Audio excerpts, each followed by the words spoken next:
여러분 안녕하십니까? 3월 7일 월요일 뉴스투데이 강원입니다. 삼척과 강릉, 동해로 확산된 산불이 주말 내내 꺼지지 않고 있습니다. 축구장 3,000배에 달하는 산림과 100여 채의 건물이 불에 타는 등 피해가 속출하고 있고 수백 명의 주민들이 밤잠을 설치며 대피소에서 불편한 나날을 보내고 있습니다. 이윤 기자가 보도합니다. 동해안 산불이 좀처럼 잦아들지 않은 채 여전히 번지고 있습니다. 수십 대의 진화 헬기가 투입되고 수천 명의 인력이 밤낮을 가리지 않은 채 사투를 벌이고 있지만 불길을 잡기가 쉽지 않습니다. 동시다발적으로 산불이 나면서 헬기 투입이 분산된 데다 건조한 기후 속에 강한 바람이 불면서 진화 작업에 어려움을 겪고 있습니다. 여기 요 놈이가 덕구 온천이래요. 덕구 온천 옆에서 불 발화지가 아니요. 그래 그게 일로 지금 타고 넘어오는 거라고. 그러니까 여기서 잡아야지. 여기서 못 잡으면 그 잡을 수 없다니까 이제는. 산불이 꺼지지 않으면서 피해는 커지고 있습니다. 현재까지 집계된 삼척과 강릉, 동해 지역 산불 피해 면적은 2,481헥타르. 축구장 면적의 3,474배 크기에 달하는 산림이 잿더미로 변했습니다.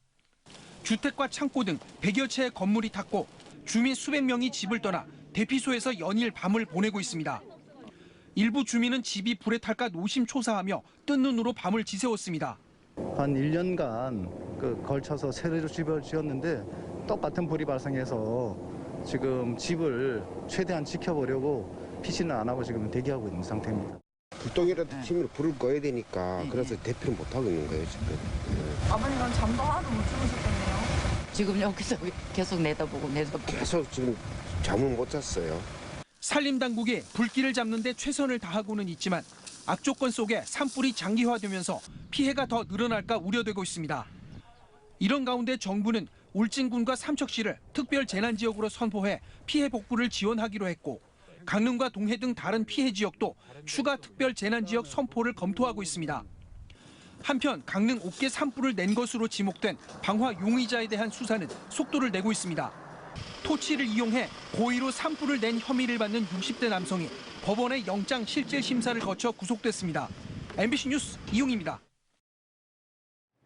울진 삼척 산불 피해 지역 가운데는 인력이 접근할 수 없지만 헬기 지원조차 제대로 되지 않고 있는 곳이 많습니다. 이 때문에 민간은 물론 천연기념물인 산양서식지도 크게 위협받고 있는데요. 이승현 기자가 취재했습니다.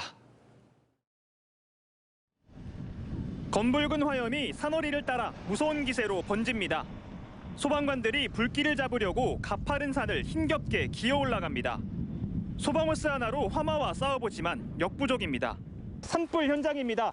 진화 헬기의 지원이 없는 데다가 산세가 험해 사람이 직접 오르기도 힘들어 속수무책 타들어가고 있습니다. 특히 삼척 지역은 암벽이 많고 산이 가팔라 인력으로 불을 끄는 데는 한계가 있지만 진화 헬기는 울진에 비해 크게 부족한 형편입니다. 승전탑 있는 데까지는 진압이 되고요. 그 앞에는 다 이렇게 악산으로 되어 있어서 그거는 진압을 할 수 없어서 헬리콥터가 와야지 진압이 될 것 같아요. 또 다른 현장은 인도가 없어 소방 차량은 물론 사람조차 접근할 수 없다 보니 진화 헬기만 기다리고 있습니다. 지금 계속 보고 있는데 어제는 이 정도는 아니었고요. 어제는 불길을 충분히 잡을 수 있었는데 설상가상 불길이 번지고 있는 사공리 일대는 천연기념물 217호 산양의 주요 서식지이기도 합니다.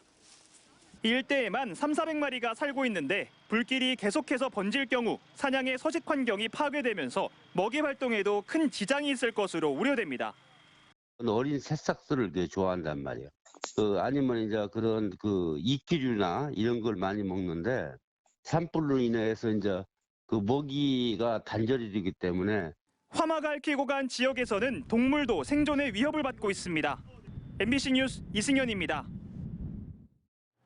동해안과 마찬가지로 영월 지역의 산불도 나흘이 지나도록 계속되고 있습니다. 산세가 험해 진화 인력 투입이 어렵고 바람도 거세기 때문인데요. 결국 산불 진화 헬기에 의지할 수밖에 없지만 상황이 위중한 동해안 쪽에 집중돼 방화선을 지키는 게 최선인 상황입니다. 황구선 기자의 보도입니다. 영월 산불도 여전히 수그러들지 않고 있습니다.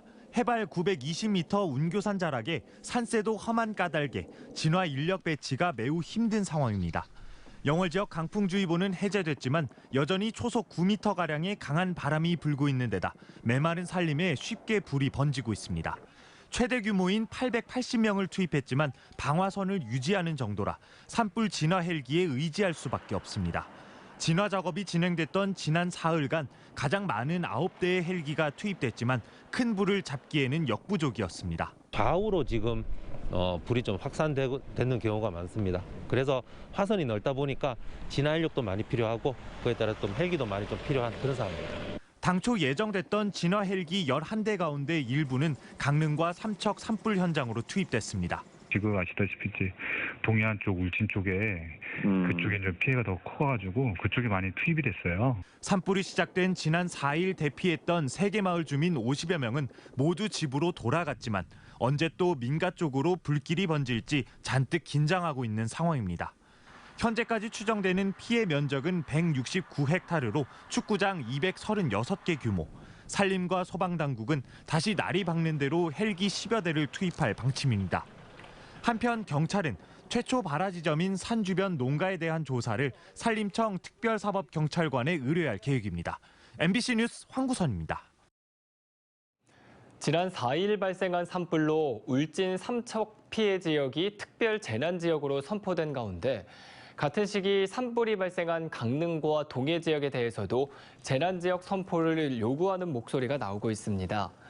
강원경제인연합회와 동해경제인연합회는 똑같은 시기에 발생한 재난 피해에 차이를 두는 정부의 처사에 성토하며 동해와 강릉, 영월 산불 피해 지역을 모두 특별 재난 지역으로 지정할 것을 요청한다고 밝혔습니다. 강릉 옥계에서 동해까지 번진 산불로 강릉과 동해 지역은 산림 4천여 헥타르가 피해를 본 것으로 추정되며 시설물도 100여 개 이상이 피해를 봤습니다.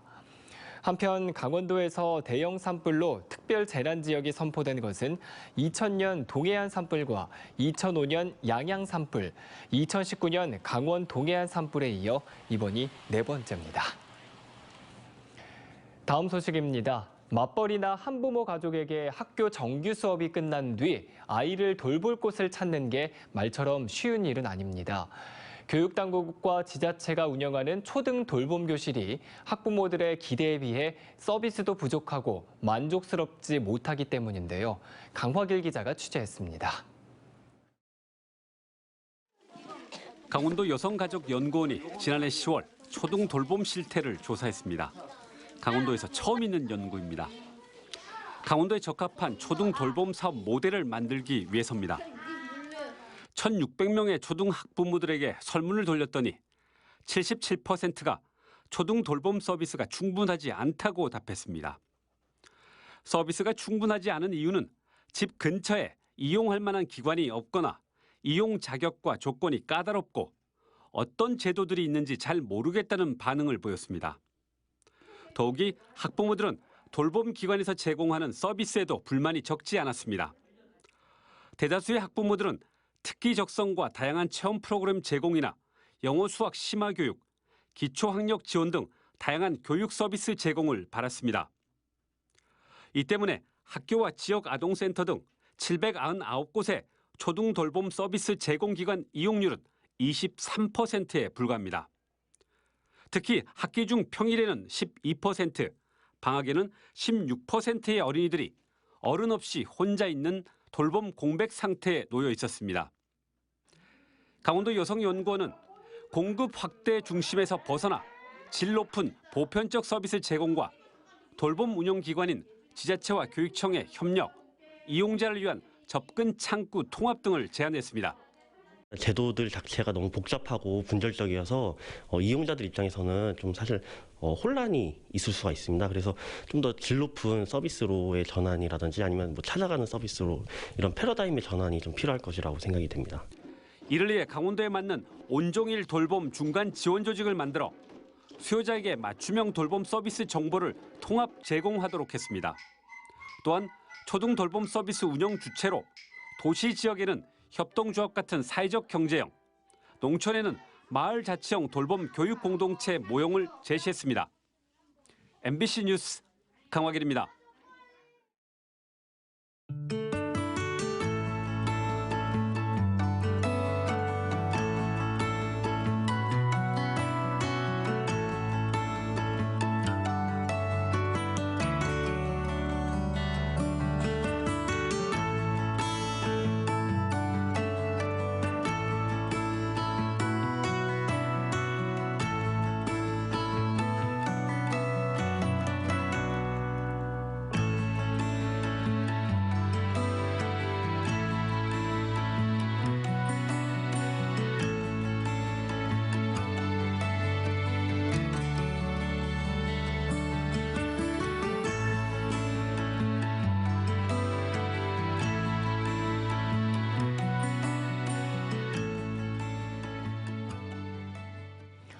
오는 9일 대선을 앞두고 여야 정치권이 막판 유세 총력전을 벌입니다. 더불어민주당 강원 선대위는 공식 선거운동 마지막 시점인 내일 자정까지 잠들지 않고 새벽 시장과 거리 인사 등을 진행하는 무박 3일 유세에 들어갑니다. 국민의힘 강원도당 희망배달 유세단은 춘천과 화천 등을 순회하며 막판 지지세 결집에 집중합니다. 또 정의당 강원도당은 강릉에서 속초, 고성, 양양을 거쳐 춘천을 끝으로 다당제로 바꾸는 소신 투표를 호소할 예정입니다. 어제 오전 11시 30분쯤 원주시 단계동 아파트 입구 주변에 대통령 선거벽보가 땅에 떨어진 채 발견돼 원주시 선거관리위원회가 정비를 마쳤습니다. 원주 선관위는 최근 거센 바람에 벽보나 현수막이 떨어지는 사례가 잇따른다며 특별한 훼손 혐의가 있는지 조사하고 있습니다. 지난 2일 횡성에서 80대가 선거 현수막을 칼로 훼손한 혐의로 경찰에 입건된 바도 있습니다. 강원도 선거관리위원회는 선거 벽보나 현수막을 훼손한 혐의로 지금까지 2건을 수사 의뢰했고 경찰도 자체적으로 선거물 훼손 혐의로 6명을 붙잡았다고 밝혔습니다. 춘천시가 오는 9일 대통령 선거일에 읍면 지역 코로나19 확진자들의 투표를 돕기 위해 방역 택시를 지원합니다. 춘천시는 선거일 택시 100여 대를 임차해 코로나19 확진자들의 이동을 돕는다며 택시에는 칸막이가 설치되고 운전자는 방호복을 입은 채 운전한다고 밝혔습니다. 방역 택시는 9일 오후 4시부터 밤 9시까지 운행하고 택시 이용을 원하는 주민들은 오는 8일까지 읍면 행정복지센터를 통해 접수하면 됩니다. 코로나19의 확산으로 강원도 가계부채가 40조 원을 돌파했습니다. 한국은행 강원본부가 발표한 강원 지역 가계부채 잠재 리스크 점검에 따르면 2021년 3분기 말 강원도 가계부채는 40조 2천억 원을 기록했습니다. 강원도 가계부채는 코로나19 직전인 2019년 4분기 36조 4천억 원에서 불과 1년 9개월 만에 3조 8천억 원이나 늘었습니다. 한국은행은 코로나19 확산에 따른 생활자금 수요 확대가 가계부채의 가파른 상승세를 이끈 것으로 보고 있습니다. 강원도는 오늘부터 2,790명의 임산부에게 친환경 농산물 꾸러미를 공급합니다. 임산부에게 공급되는 농산물은 친환경 농산물로 인증을 받은 쌀과 과일, 채소 등 농산물과 축산물, 수산물과 가공식품 등입니다. 꾸러미 주문은 친환경 농산물 쇼핑몰에서 고유 번호를 입력해 회원 가입한 뒤 필요한 상품을 직접 주문하는 선택형과 가격대, 품목에 맞게 구성한 완성형 등 2가지입니다. 임산부는 1년간 48만 원 가운데 20%인 9만 6천 원만 부담하면 됩니다. 춘천과 원주에 이어 강릉에서도 새학기 학생과 교직원을 위한 별도 PCR 검사 선별진료소가 운영됩니다. 강원도교육청은 내일부터 강릉 원주대 치과병원 앞 주차장에 학생, 교직원 별도 선별진료소를 설치해 신속 항원 검사 여부와 상관없이 PCR 검사를 받을 수 있도록 할 계획입니다. 강원도교육청은 새학기 안정적인 학사 운영을 위해 춘천 강원체고와 원주 따뚜 상설 전시장, 강릉 원주대 치대병원까지 모두 3곳에 별도 선별진료소를 마련했습니다. 수영대회 유치의 필수 요소지만 번번이 무산돼 왔던 원주시의 50m 수영장 건립 사업에 청신호가 켜졌습니다. 원주시는 태장동 옛 캠프롱 미군부진의 50m 수영장 건립 사업이 최근 행정안전부 중앙투자심사를 통과했다고 밝혔습니다. 따라서 도비와 시비 300억 원을 들여 오는 2025년까지 캠프롱 부지에 6,200제곱미터 규모 50m 8레인 등을 갖춘 수영장 건립에 나섭니다. 그간 원주에서는 50m 수영장이 없어 정식 수영대회를 열 수 없었고 강원권역 수영선수 육성에도 어려움을 겪어왔습니다. 속초시가 오는 2027년 개교를 목표로 속초중학교의 남북권 이전을 추진합니다. 속초시는 지역 내 4개 중학교가 모두 속초 북부권에 있어 속초중학교를 오는 2026년까지 조양 등으로 이전한 뒤 2027년 개교하는 방안을 추진하고 있는데 지난달 예산 지원과 부지 매입 등 9개 실무반으로 구성된 협의체를 만들었습니다. 속초시는 지난달 강원도 지방재정투자심사에서 적정 통보를 받았으며 오는 4월 교육부의 중앙투자심사를 거쳐 7월부터는 이전 설립을 위한 사업 추진에 나설 방침입니다.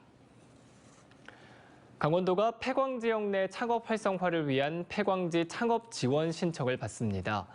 영월과 삼척, 정선과 태백 등 폐광지에 주민등록된 주민들이 세운 주민참여기업에는 5천만 원을, 그리고 폐광지 빈 공간을 활용한 지역재생형 창업기업에는 1억 원의 공간 조성비와 운영비 5천만 원을 지원합니다.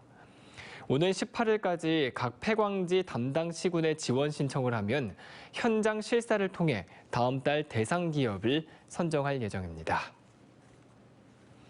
강원도는 통일부의 DMZ 평화있길 인프라 구축 사업에 남북협력기금 54억 8천만 원을 확보했다고 밝혔습니다. 숙박시설에 41억 4천만 원, 출입 개선과 안내소 설치에 5억 5천만 원, 화장실 등 편의시설 설치에 7억 9천만 원을 지원합니다. DMZ 평화있길 인프라 구축 사업은 민통선을 넘나드는 평화있길 이용객과 접경지역 관광객을 위한 숙박과 편의시설 등을 조성하기 위한 것으로 남북협력기금으로 100% 지원합니다.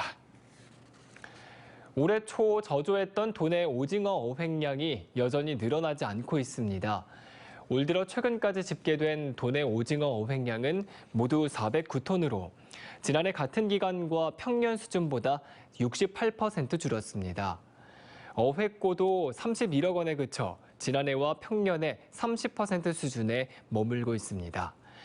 수산당국은 강원 동해안의 수온이 낮아 오징어 어군이 남하하고 있다며 조업 활동이 당분간 한산할 것으로 전망했습니다. 이상으로 뉴스투데이 강원을 마칩니다. 고맙습니다.